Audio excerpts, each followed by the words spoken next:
So for today's video nga ho mga kapatol, dahil brand out nga ho ngayong gabi, ay magluluto pa rin tayo ng ating tinolang manok. O, diba? Pero hindi yan native chicken. Assuming kayo, wala tayong gayon palagi. Kaya wala tayong pabrika ng mga native na manok. Sa kapitbahay, mayroon maari.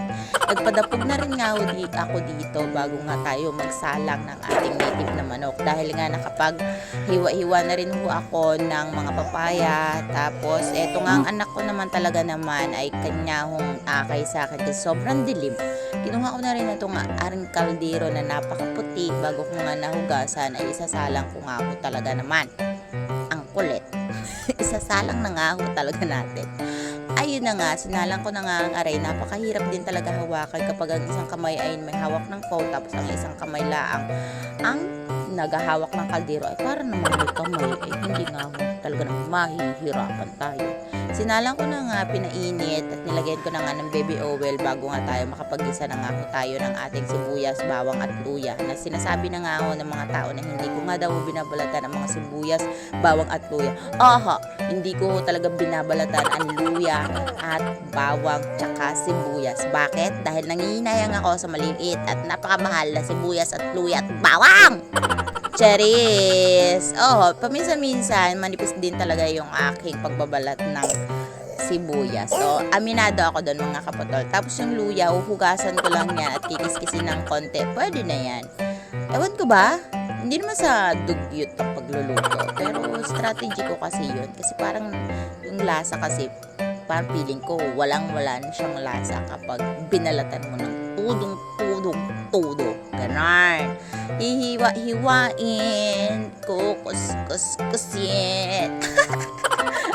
At ayun nga, hinalo-halo ko ng aring nga mga sibuyas, bawang at luya na ating ipapanggisa sa ating tinola ng manok. Medyo madilim nga ho talaga ang pagluluto ko ngayon dahil brand out nga ako. Alam niyo na, Occidental Mindoro to.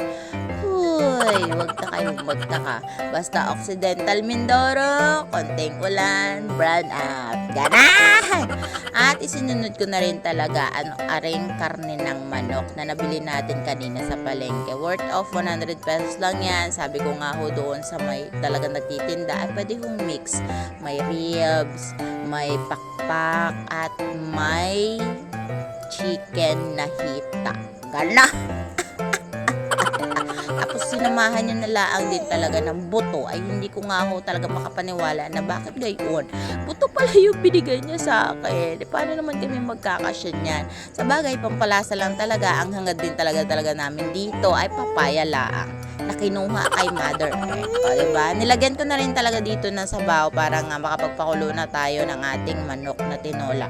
At ilalagay na rin natin at susunod talaga natin ang aringahong sili at papaya. Pagkatapos nga ho niyang kumulo, pwede nyo na rin talagang ilagay.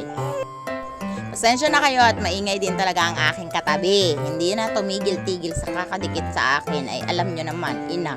Ay! Ayun, dinagdagan ko na rin talaga siya ng mga tubig. 2 baso yata ang dinagdag ko dyan na tubig para nga kahit papaano ay may lasa-lasa naman ang ating tinola. Kasi pag sobrang konti, hindi magkakasya yun sa sabaw pa lang sa amin ay talaga naman napakatakaw namin. Nilagyan ko na rin talaga ng seasoning at iba't ibang pampalasa ang aking tinolang manok ngayon. Diyan na lang tayo bumawi sa pampalasa. Kahit konti ang sahog, pwede na yan. Worth it na yan. Kahit puro papaya. Ano talagang, ang tawag talaga dito ay papaya na may konting manok. Ganon! O, diba? Siyempre, lutong mahirap pagkakasyahin ang bawat isa. Hay! Ayun, kumulo na nga ang ating manok, karning manok, at ilalagay na nga ang ating sili, tapos ang ating papaya. Antayin nyo lang, medyo mabagal kasi ako mag-voice cover. Pasensya naman. Halu-haluin ko nga lang ho mga kapotol. Naamoy ko nga ho, sabi nga ho ni Mr. Ray, talaga napakabango ng luto mo, Bino, kahit pa paano, no? Kahit pa tiyamba-tiyamba laang, ay mabango naman. For the go. Ayun, nakita na nga ho natin na kulong na ho ang ating tinolang manok. Ay nilagay ko na at hinagis ko na rin talaga ang sili. Tapos, syempre, may nakita nga akong ilang piraso dito na sili ay ilalagay ko na rin nga ho yan. Ay, sayang naman. pwede pang pakinabangan yan kasi nga mabulok sa gilid at hindi nga ako mapakinabangan dahil ako lang din talaga yung mahilig sa sili dito sa bahay. Hindi ko alam sa mga tao kung bakit ayaw na ayaw nila sa sili. Ako lang talagang gumagamit ng sili din eh. Kapag nga ho ay may gumamit ng sili at nagtataka nga ho sila sa mga bagoong, gayon, ay magagalit na nga ho sila sa akin dahil hindi nga ho nila kaya yung ginagawa ko. Hoy!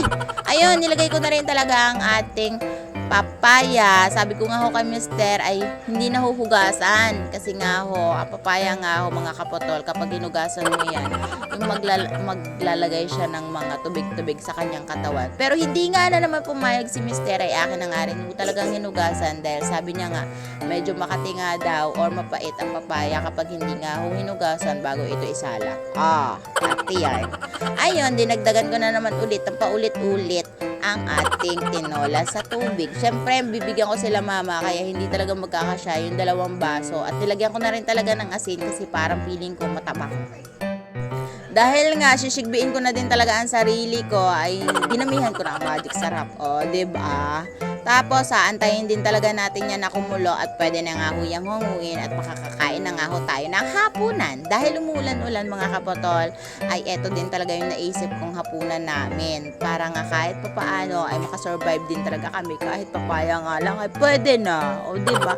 Fresh na fresh ang papaya na yan mga kapotol dahil kinuha yan at sinungkit yan ang asawa ko sa puno ng papaya ni mama. Yung mga papaya ko kasi wala pang bunga at saka feeling ko naman puro lalaki pa. Paano naman bubunga kung puro lalaki yung mga tinanim kong papaya?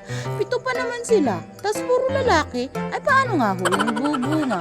Hindi ko rin alam kung anong lulutasin doon. Nangihinayan din naman akong patayin sila. Kaya pwede na yon. Antayin ko na lang din talaga na sumupling para kahit pa bumunga naman kahit konti.